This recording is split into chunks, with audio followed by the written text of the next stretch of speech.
à base de feuilles de coca et de vin de Bordeaux, un élixir utilisé pour donner de la vigueur et capable, selon son fabricant, de soigner les affections nerveuses et même l'impuissance. Le succès est immédiat, Émile Zola, Jules Verne ou encore la reine Victoria, on s'en fout. 20 ans plus tard, un pharmacien américain s'empare de la formule et fait quelques ajustements. Il remplace le vin par de l'eau gazeuse et quelques petits ingrédients toujours secrets aujourd'hui. Voilà donc la naissance de ce fameux coca que tout le monde connaît. Relancé en 2014 sous la forme d'un vin apéritif, son ancêtre corse fait aujourd'hui l'objet d'une guerre juridique avec celui qui l'a inspiré. C'est un comble, cette histoire avec le cola. Alors, je vous prépare une petite suite. Toujours, on va une petite thématique corse. Voilà, on va pas parler des lacs du Connemara. On va, dans quelques petites secondes, non, on va donner une petite info. Non, on va pas faire ce sujet sur les tours génoises. Alors, on va parler des maquis ou des garrigues. Le maquis recouvre près de 20% du territoire corse. Une végétation impénétrable, relativement haute, entre 3 et 10 mètres de hauteur. Idéal pour se cacher dans les maquis corses. Ce qui a donné la naissance à l'expression prendre le maquis. Voilà. Tandis que la garrigue est beaucoup plus rase, espacée et clairsemée. Voilà. Allez, un petit bonus pour compléter tout ça. La Corse est un morceau du massif de l'Estérel qui s'est détaché du continent à l'ère tertiaire il y a quelques millions d'années. Voilà. Parce qu'à la base, la Corse n'était pas encore corse. Là, on va passer donc à d'autres infos. Non, où on revient un peu sur le prime, à savoir qui va chanter Top 3. Ah, la battle du top 3. Donc là, on va retrouver, je crois, Marine, qui doit être dans le top 3. De la compétition, une immunité est un avantage. Marine, Charles et Ulysse. Elle qui remportera cette bataille sera assurée de commencer 2025 au château. Image. Lors des évaluations cette semaine, le public a joué un rôle majeur. Après avoir choisi les chansons des élèves, il a déterminé pour moitié avec les professeurs le classement définitif. Un jour j'irai à New York avec toi, toutes les nuits déconner. Sur la troisième marche du podium, on retrouve Ulysse qui a réussi à surprendre ses professeurs avec sa reprise de New York avec toi. Un jour j'irai là-bas. J'ai l'impression que c'est comme si on voyait enfin ce qu'on savait de lui depuis longtemps. Il a réussi à mettre du relief dedans, à mettre de l'humour dedans, avec sa personnalité, son timbre. Mais quel plaisir de le voir comme ça. Waouh! C'est mon grand retour dans le top 3. C'est plaisir de savoir que ma place dans le top 3, je la mérite un petit peu grâce au public. Je suis tellement reconnaissant que c'est eux qui me donnent tout. J'aurais voulu être un chanteur. Bon, ok, on va attendre que la battle commence. Mais juste avant, 2-3 petites infos, bien sûr. Petites infos traditionnelles des carnavals. Évidemment, donc c'était au mois de février, les carnavals. Voilà, par exemple celui de Dunkerque, dans le nord, évidemment, avec le fameux jeté de harengs. Voilà, depuis le balcon de l'hôtel de ville, le maire arrose la foule de keepers, les fameux harengs fumés, qui sont emballés, bien sûr. Et une façon de rendre hommage aux hommes qui partent pêcher la morue en Islande. Alors qu'à Nice, eux, ils ont la petite tradition, on fait sauter le paillassou. Alors c'est un pantin, le paillassou, je crois que c'est ça, c'est le pantin de paille qui symbolise les soucis de l'année écoulée. On le place au milieu d'un drap tendu par les participants. Plus il l'envoie loin, plus il se débarrasse des tricas de l'hiver. Et dans la Manche, donc tout près du nord, dans la Manche, à Granville, la soirée du Mardi Gras est mouvementée pour certains Grandvillais. Totalement méconnaissables, les carnavaliers viennent les intriguer en se moquant publiquement sans craindre des représailles. Ah ah ah. Mais dis donc, le mot carnaval, ça vient du latin carne levar, qui signifie enlève la chair. Après le Mardi Gras débute le carême, où les chrétiens retiraient la viande des repas. Voilà, et ce qui est fou, bien sûr, l'emblématique carnaval de Venise, la botta est un masque dont la partie inférieure pointe vers l'avant, un peu comme un bec. Le but, c'est de permettre à celui qui le porte de manger et de boire sans l'enlever.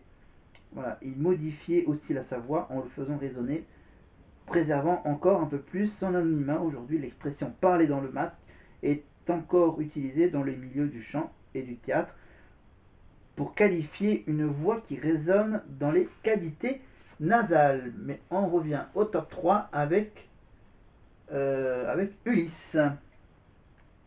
Reviens 5 minutes quoi. Je t'ai pas insulté.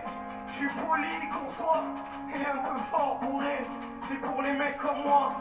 Vous avez autre chose à faire, hein. M'auriez vu hier. J'étais formidable. Formidable. Eh oui, un bon vieux maestro. Non, c'est pas un maestro, c'est quand même Monsieur Stromae, bien sûr. Formidable. J'étais formidable. Nous étions formidables. Voilà, donc on avance un peu dans ce bouquin. On va arrêter à la date du jour, bien sûr.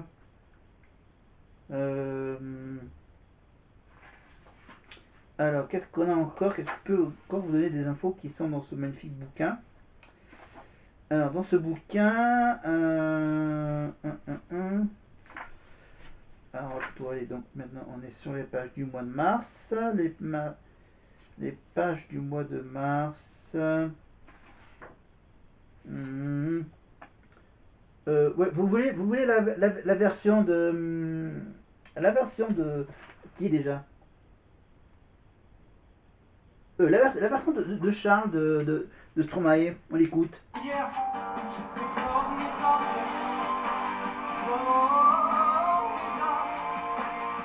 Tu étais formidable. J'étais formidable. Nous étions formidables. Formidable. Tu étais formidable. J'étais formidable. Nous étions formidables.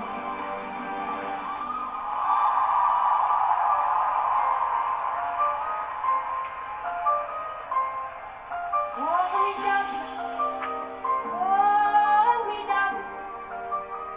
Tu étais formidable, j'étais formidable. Nous étions formidables. Oh bébé, ouf, mademoiselle, je vais pas vous draguer. Promis, juré, je suis célibataire depuis hier, putain. Je peux pas faire d'enfant et bon, c'est pas. Hé, reviens 5 minutes quoi. Je t'ai pas insulté.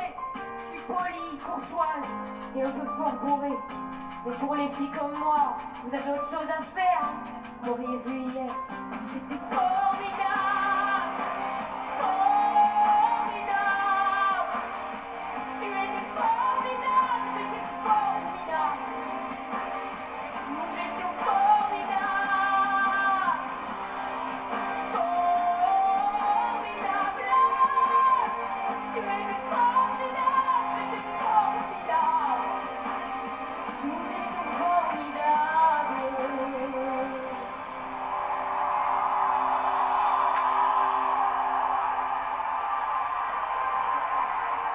Qui a été formidable. En tout cas, ils ont été courageux.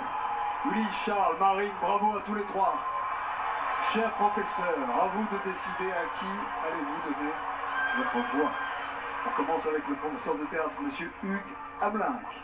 C'est extrêmement difficile à ce niveau de la compétition, très honnêtement. Il ne faut pas imiter Stromae, il faut s'en inspirer, il faut le réinventer. Formidable, mais aussi formidable. Et moi, j'ai trouvé que l'interprétation qui avait cette dimension, c'est celle de Charles à qui je donne mon point. Un point pour Charles. Sophia. Rang de chant. Alors, évidemment, c'est très difficile de voter, mais il va falloir le faire. Moi, j'ai été séduite par l'aspect viscéral, engagé, théâtral d'Ulysse. Un point pour Ulysse. Monsieur le directeur Michael Goldman. Je trouve que les trois ont été très bons, mais je vais voter pour Ulysse. 2 points pour Ulysse, 1 point pour Charles. Malika Benjelloun, professeur de danse. Alors les trois étaient formidables.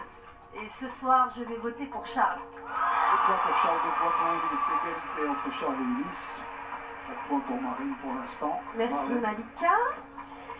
votre expression scénique. Oula, pas facile. Vous m'avez tous les trois mis la chair de poule. Donc déjà, vous savez ce que ça veut dire pour moi. Je